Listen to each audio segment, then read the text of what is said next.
Сейчас варик. Молодець, молодець.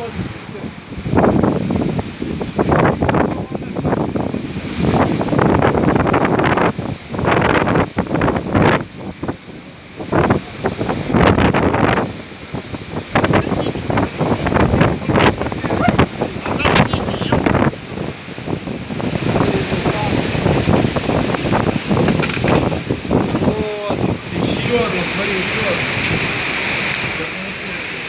Начинай аккуратно, по баллону слегка. Видишь, как это?